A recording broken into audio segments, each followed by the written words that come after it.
नमस्कार साथियों, KVS TGT Hindi की श्रृंखला में आपका स्वागत है। आज हम लोग पढ़ेंगे माखनलाल चतुर्वेदी जी द्वारा रचित कैदी और कोकिला देखेंगे। तो चलिए शुरू करते हुए, जो लोग नए हैं, पहली बार चैनल पर विजिट कर रहे हैं, वो लोग चैनल को सब्सक्राइब कर दें, लाइक शेयर करते चलें। चलिए देखते हैं। क्या गाती हो, क्यों रह रह जाती हो, कोकिला बोलो तो क्या लाती हो, संदेश किसका है, कोकिला बोलो तो इस पंक्ति में कवि जो है कारागार में बंद एक स्वतंत्रता सेनानी की जो है मनोदशा को दर्शाया है। होता यूं है कि रात का अंधेरा है काफी, और कारागार का जो कारागार है, मतलब जो जेल है, उसके ऊपर एकदम से कोयल जो है आती है और गाना गाने लगती है। तो जो कवि है वो कहता है कि कोयल ये किसके लिए गा रहे हो। तो ये चीजें देखकर कैदी के मन में बहुत सारे भाव उत्पन्न होने लगते हैं कि उसे लगता है कि क्या ये कोयल कोई संदेश लेकर आई है, या फिर इसका कोई ये प्रेरणा स्रोत लेकर आई है, कुछ ऐसा हुआ है क्या, किसका संदेशा है। और जो कैदी जेल में बंद है उसके अंदर बहुत सारे प्रश्न उठने लगते हैं। ये समझ लीजिए कि एक तरीके से प्रश्नों का जो बोझ है वह जो है उससे सहा नहीं जाता। तो वो एक एक कोयल से पूछने लगता है कि कोयल तुम ये क्या गा रही हो, गा क्यों रही हो, फिर गाते गाते तुम बीच बीच में चुप क्यों हो जाती हो। लिखा है क्यों रह रह जाती हो, मतलब चुप क्यों हो जाती हो। वो कोयल से कहता है कि हे कोयल, जरा बताओ तो कि क्या तुम मेरे लिए कोई संदेशा लेकर आई हो क्या। अगर संदेशा लाई भी हो तो उसे कहते कहते चुप क्यों हो जा रही हो, और यह संदेशा तुम्हें कहाँ से मिला है, जरा मुझे बताओ तो संदेशा किसका है, कोकिला बोलो तो। मतलब कबीर महोदय कहते हैं कि जरा बताओ तो, अगर संदेशा लेकर के भी आई हो तो किसके लिए आई हो, ये जरा मुझे बताओ। तो पहले इन लाइनों का अर्थ ये हुआ। आगे देखते हैं। ऊंची काली दीवालों के घेरे में, डाकू चोरों बटमारों के डेरे में, जीने को देते नहीं पेट भर खाना, मरने भी देते नहीं तड़प रह जाना। जीवन पर अब दिन रात कड़ा पहरा है, शासन है या तम का प्रभाव गहरा है। हिमकर निराश कर चला रात भी काली, इस समय कालिमा मई जागी क्यों आली। तो इस तरीके से इन पंक्तियों में जो कविवर महोदय ने अर्थ जो इस तरीके से दिए हैं, तो देखते हैं इनका क्या अर्थ होगा। ऊंची काली दीवारों के घेरे में, मतलब कि कैदी दीवार में बंद है और जेल की दीवारें बहुत ऊंची ऊंची होती हैं। तो कह रहे कि जो अत्याचार करते हैं, कह रहे हैं कि जो अंग्रेजों द्वारा अत्याचार किए जा रहे हैं और उनके जो काले कारनामे जो जनता के सामने प्रस्तुत किए जाते हैं, वो बहुत ही विचित्र हैं। वो दूसरों के लिए जो है बहुत ही दुख देने वाले हैं। जो कैदी बंद है वो स्वतंत्रता सेनानी हैं, और अंग्रेजों ने स्वतंत्रता की जो चिंगारी थी उसको दबाने के लिए उनको मार रहे हैं। तो कह रहे हैं कि जिस तरीके से इस जेल की ऊंची दीवार में, अंधकार काली काली दीवार में, जिससे बीच में डाकू चोर उचक्कों के साथ रहना पड़ रहा है, जहां उसका कोई मान सम्मान ही नहीं है। सेनानी थे ना, फिर भी उन लोगों को लेकर के इस जगह से बंद कर दिया गया जहां ऊंची चोर है, डाकू है और बटमार है। बटमार मतलब होता है चोर उचक्के, ठीक है। तो उनके साथ में जीना पड़ रहा है। तो उनका कोई जो है क्या बोलते हैं कि उनका कोई सम्मान नहीं है यहाँ पर। और कह रहे हैं कि जीने को देते नहीं पेट भर खाना, मरने भी देते नहीं तड़प रह जाना। कह रहे हैं कि यहाँ पे स्वतंत्रता सेनानियों के साथ में इस तरीके से अंग्रेज अफसर, अंग्रेज के जो पुलिस वाले हैं, वो इस तरीके से बर्ताव कर रहे हैं कि जीने तो देते ही नहीं और ना पेट भर खाना ही दे रहे हैं। कह रहे हैं कि खाना भी नहीं दिया जाता, और इससे अच्छा वो सोचते हैं कि मर ही जाए तो मरने भी नहीं दिया जाता। मतलब कि उन्हें जो है तड़पा तड़पा कर जीवित रखना जो है अंग्रेज सरकार का जो एक उद्देश्य बन गया है। इस प्रकार उनकी स्वतंत्रता पूरी तरीके से छीन ली गई है और उनके ऊपर जो है कड़ा पहरा लगा दिया है, जीवन पर अब भी दिन रात खड़ा पहरा है। कह रहे हैं कि अंग्रेजी शासन उनके साथ घोर अन्याय कर रहा है और अंग्रेजों के राज में स्वतंत्रता सेनानी को भी आकाश में भी घोर अंधकार रूपी निराशा दिख रही है। लिखा है कि यह शासन है या तम का प्रभाव वगैरह। तम मतलब होता है रात का अंधकार, ठीक है। हिमकर निराश कर चला रात भी काली, इस समय कालिमा मई जागी क्यों आली। आगे केवल महोदय ने बताया है कि जहां न्याय रूपी चंद्रमा को थोड़ा सा भी प्रकाश नहीं है, इसलिए स्वतंत्रता सेनानी के माध्यम से जो है कवि ने कहा है कि कवि कोयल से पूछता है कि हे कोयल, इतनी रात को तू क्यों जाग रही है और दूसरे को जगा क्यों रही है, क्या कोई संदेशा लेकर आई है। तो इन लाइनों का कुछ इस तरीके से अर्थ हुआ। आगे देखते हैं। क्यों हुक पड़ी वेदना बोझ वाली सी, कोकिला बोलो तो क्या लूटा, मुदल वैभव की रखवाली सी, कोकिला बोलो तो उन्होंने ऊपर कहा है, एक बार फिर से पढ़ लेते हैं कि क्यों हुक पड़ी वेदना बोझ वाली सी, कोकिला बोलो तो चलिए पहले इतना 3 लाइनों का कैवर महोदय इस लाइनों में बताना चाह रहे हैं कि कोकिला का जो स्वर है, जो आवाज है, उसमें बहुत ही वेदना का बोझ है। वो कहना कि बहुत ही वो बोझिल आवाज में बोल रही है और जो पराधीन है भारतवासी, मतलब जो बंद हैं अंग्रेजों की कैद में, वो भारतवासी हैं, स्वतंत्रता संग्राम सेनानी हैं और उनके मन की जो वेदना है वो उसकी तरफ इशारा कर रही है कोयल। जेल में बंद स्वतंत्रता सेनानी जो है कोयल की आवाज में दर्द का अनुभव करता है, ठीक है। वो कह रहा है कि वेदना बोझ वाली सी, कोकिला बोलो तो। आगे लिखा है, क्या लूटा वैभव, क्या लूटा मृदुल वैभव की रखवाली सी, कोकिला बोलो तो। फिर आगे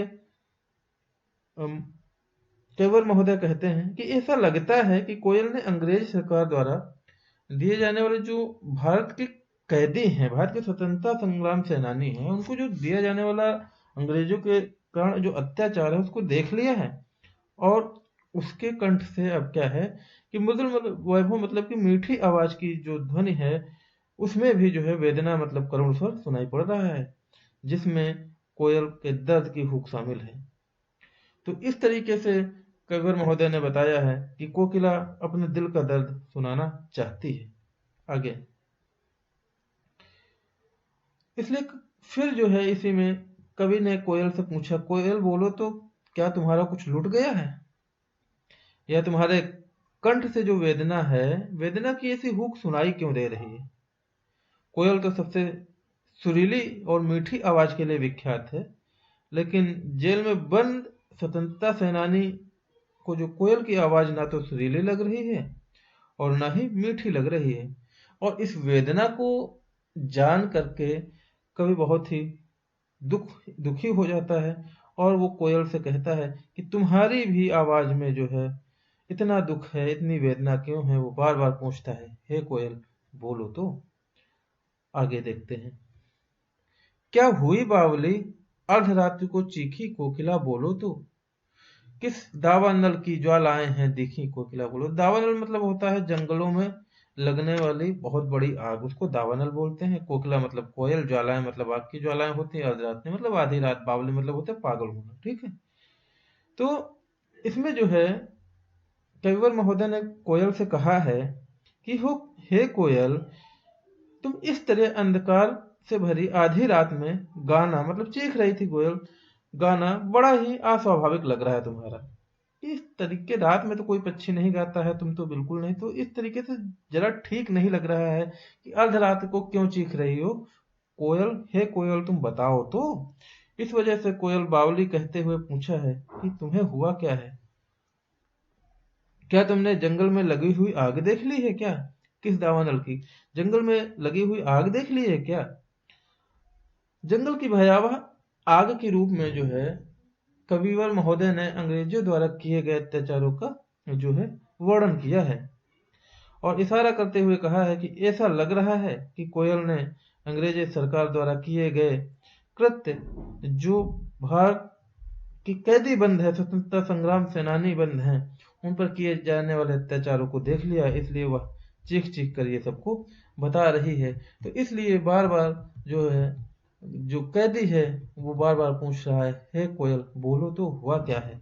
आगे, क्या देख न सकती जंजीरों का गहना, हथकड़ियां क्यों या ब्रिटिश राज का गहना, कोल्हू का चर्रक चूं जीवन की तान, गिट्टी पर अंगुलियों ने लिखे गान, हूँ मोट खींचता लगा पेट पर जुआ, खाली करता हूँ ब्रिटिश अकड़ का कुआं, दिन में करुणा क्यों जगे रुलाने वाली, इसलिए रात में गजब ढा रही आली। बहुत ही अच्छी लाइनें लिखी हैं। और इसमें कोल्हू चर्रक चूं मतलब होता है आवाज, जब कोल्हू चलता है, कोल्हू मतलब होता है बैल, जो तेल निकालने वाला पहले कोल्हू होता था, उसमें बैलों को नह दिया जाता था, उसके बाद जो है बैल उसके चारों ओर घूमते थे, वो उसको कोल्हू कहते हैं। बाकी इसमें और कुछ है नहीं, करुण मतलब करुण ही, अकड़ मतलब होता है मतलब कि एक घमंड, एक आप समझ रहे हैं, और रुलाने वाले मतलब रुलाने वाले नहीं, गजब में ऐसा कुछ नहीं, गजब मतलब बहुत ज्यादा, इसमें बहुत कुछ ऐसा नहीं है जो का शब्द जो है आपको एक बार पढ़ने से समझ में ना आए। तो चलिए फिर से देख लेते हैं। क्या देख ना सकती जंजीरों का गहना, हथकड़ियां क्यों या ब्रिटिश राज का गहना। लाइनों इन दो लाइनों का अर्थ देख लेते हैं। इसमें कविवर महोदय ने कहा है कि कोयल उसे जंजीरों में बंधा हुआ देखकर यूं चीख पड़ती है, इसलिए जो कैदी अंदर बंद है, इसलिए कोयल से कहता है कि क्या तुम इस तरह जंजीरों में लिपटे हुए नहीं देख सकती हो। कोयल को दर्द है कोयल की आवाज में, इसलिए कभी पूछ रहा है कोयल से कि हम लोग बंधे हैं इस जंजीर में और इसका दर्द तुम नहीं देख सकती हो क्या। अरे ये तो अंग्रेजों द्वारा अंग्रेज सरकार द्वारा दिया गया हमें गहना है जो हमने पहन रखा है। कहना कि कोल्हू का चर्रक चूं जीवन की तान, गिट्टी पर अंगुलियों ने लिखे गान। कहना कि ये जो कोल्हू देख रही है, कोल्हू चलने की जो आवाज है ना, जो चर्रक चूं हो रही है, ये आवाज हमारे जीवन के लिए प्रेरणा गीत बन गए हैं। और दिन भर पत्थर तोड़ते तोड़ते हम उन पत्थरों पर अपनी उंगलियों से भारत की स्वतंत्रता के गान लिख रहे हैं। आगे, हूं मोट खींचता लगा पेट पर जुआ, खाली करता हूं ब्रिटिश अकड़ का कुआं। आगे कह रहे हैं कविवर महोदय कि हम अपने पेट पर रस्सी बांधकर कोल्हू का चरसा, चरसा मतलब होता है चरखा, चला रहे हैं और ब्रिटिश सरकार की अकड़ का कुआं खाली कर रहे हैं।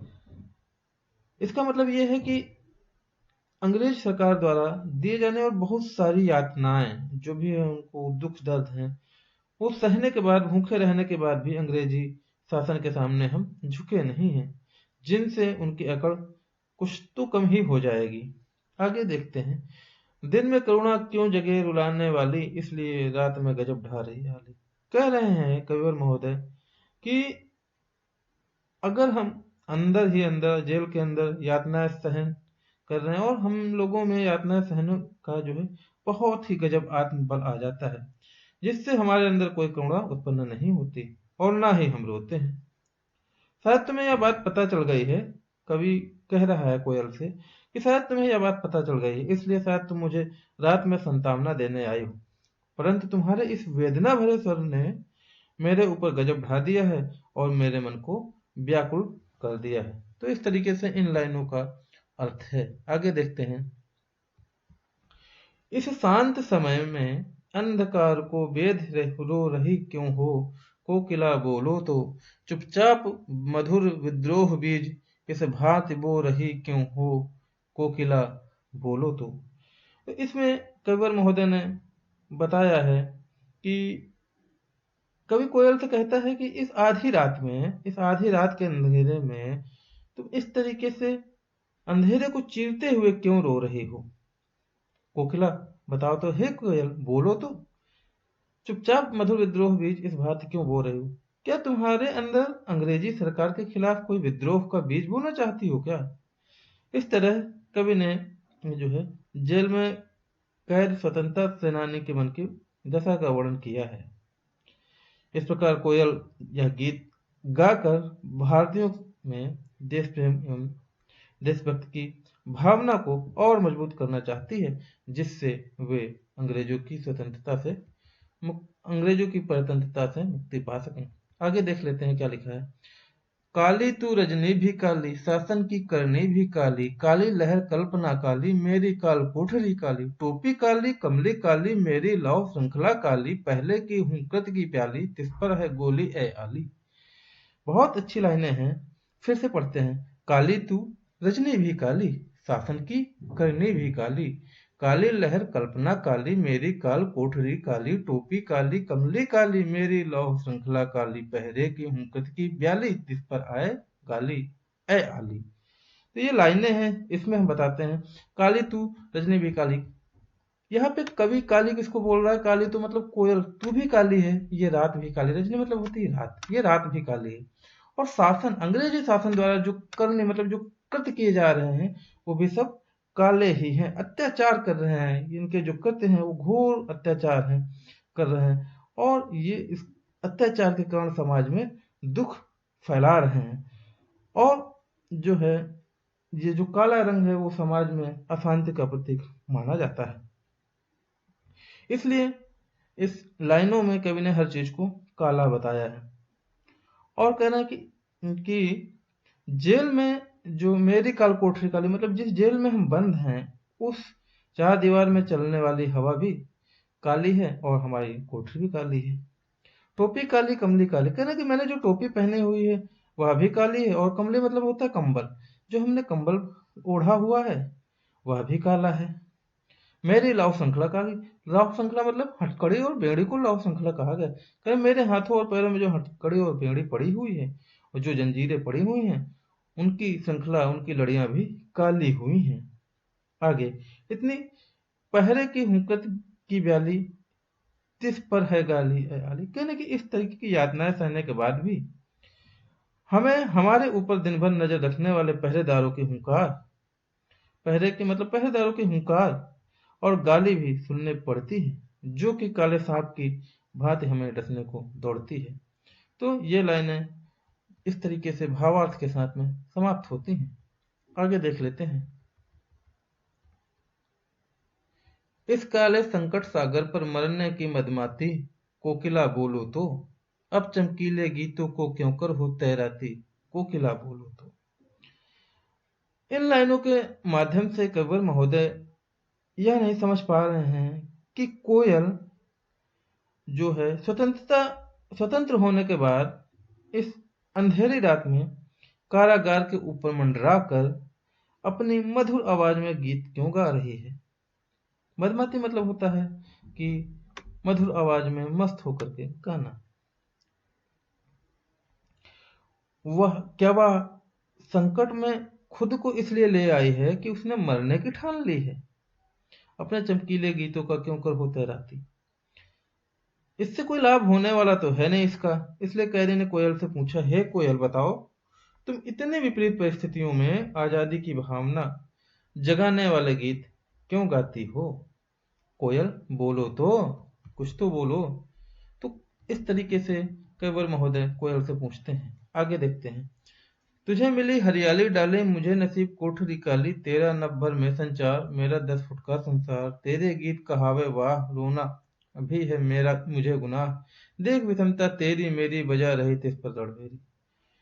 तो इस तरीके से जो है इन लाइनों के माध्यम से कविवर महोदय ने क्या कहना चाहा है देखते हैं। कविवर महोदय कहते हैं कि जिस तरीके से कोयल तुम पूरी तरीके से स्वतंत्र हो, तुम किसी भी पेड़ की डाली पर, हरे पेड़ की डाली पर जाकर बैठ सकती हो, कहीं भी विचरण कर सकती हो और अपने मन चाहे गीत गा सकती हो। वहीं दूसरी ओर मुझे ये कोठरी जो है काली कोठरी नसीब है, मैं कैद खाने में पड़ा हूं और मैं तेरा नभ भर में संचार। कह रहे हैं कि तू कोयल है, कोयल तेरा तो पूरे जो है नभ, पूरे आसमान में तू कहीं भी विचरण कर सकती है, तेरा नभ भर में संचार है, तू कहीं भी आ जा सकती है, लेकिन मेरा ये जो कारागार 10 फुट है यही मेरा संसार है, जिसमें अपना जीवन बिताना और अपनी इच्छा अनुसार मैं कुछ नहीं कर सकता। तू तो अपनी इच्छा अनुसार पूरे संसार के नभ में विचरण कर सकती है। आगे, तेरे गीत का हावे वाह, कोयल के मधुर गान सुनकर सब लोग वाह वाह करते हैं, पर अगर वहीं कहीं किसी कैदी के रोने को कोई सुनता तक नहीं। इस प्रकार कैदी और कोयल की परिस्थितियों में जमीन आसमान का फर्क आ रहा है। और फिर भी कोयल युद्ध का संगीत क्यों बजा रही है? कैदी कोयल से जानना चाहता है, आखिर कोयल इस तरीके के रहस्यमय ढंग से गाना क्यों गा रही है। तो ये कुछ लाइनें थी, आगे देखते हैं। इस हुंकत पर अपनी कृति से और कहो क्या कर दूं, कोकिला बोलो तो। मोहन के व्रत पर प्राणों का आसव किसमें भर दूं, कोकिला बोलो तो। ये अंतिम कुछ लाइनें हैं। इसमें केवल महोदय ने कहा है कि कोयल कह रहे हैं कि जहाँ कोयल जो है अपने जोशीले गान से देश विद्रोह को जागृत कर रही है, और इसलिए कर रही है, हुंकत मतलब हुंकार भरना होता है, कह रहे हैं कि इसलिए जागृत कर रही है कि किसी न किसी तरीके से ये जो कैदी भाई यहाँ बंद हैं, ये जोश होकर के विद्रोह कर दें और यहाँ से स्वतंत्र होकर अंग्रेजों की जो सरकार यातनाएं कर रहे हैं उन यातनाओं को सहन कर रहे हैं, इसलिए वो यहाँ से निकलें। इसलिए जो है कोयल की आवाज में कैदी के लिए आजादी का संदेश बताया है, जिसे सुनकर जो अंदर बंद है स्वतंत्रता संग्राम सेनानी, जिसको अंग्रेज ने कैद कर लिया और वो कैदी हो गए हैं, वो कुछ भी करने के लिए मतवाले या तैयार हो सकते हैं इन गीत को सुनकर। कैदी कोयल से पूछ रहा है, कोकिला बोलो तो, मोहन के वध पर प्राणों का आसव किसमें भर दूं, कोकिला बोलो तो। कह रहे कि हे कोयल, मुझे बताओ, मैं गांधी जी द्वारा चलाए जा रहे इस स्वतंत्रता संग्राम में किस तरह अपने प्राण झोंक दूं। मैं तुम्हारे संगीत को सुनकर अपनी रचनाओं के द्वारा क्रांति की ज्वाला भड़काने वाली अग्नि तो पैदा कर रहा हूं, लेकिन तुम मुझे बताओ कि मैं देश की आजादी के लिए क्या कर सकता हूं। हे कोकिला, तुम बताओ तो इस तरीके से ये कविता का समापन होता है। प्रश्न अभ्यास है। कोयल की कूक सुनकर कवि की क्या प्रतिक्रिया थी? वो पूछ रहा था कवि कि भाई क्यों गाना गा रही इतनी रात में। कवि ने कोकिला के और हमारे लिए क्या कोई आजादी का संदेशा लेकर आई हो, तो ये प्रतिक्रिया थी। कवि ने कोकिला के बोलने के किन किन कारणों का संभावना बताया है, तो इसमें बताया गया है, हमने पहले ही समझा दिया, आप बताइएगा। तो इस तरीके से ये पाठ खत्म होता है और इसमें हम लोग देखेंगे शब्द संपदा, तो ये आप नोट कर लीजिएगा। हम मिलते हैं नए वीडियो के साथ में, नए लेक्चर के साथ में। जो लोग पहली बार हैं चैनल को सब्सक्राइब कर लें, लाइक शेयर करते चलें, इससे आप लोगों को काफ़ी मदद मिलेगी। तो चलिए मिलते हैं नए वीडियो के साथ में, तब तक के लिए जय हिंद।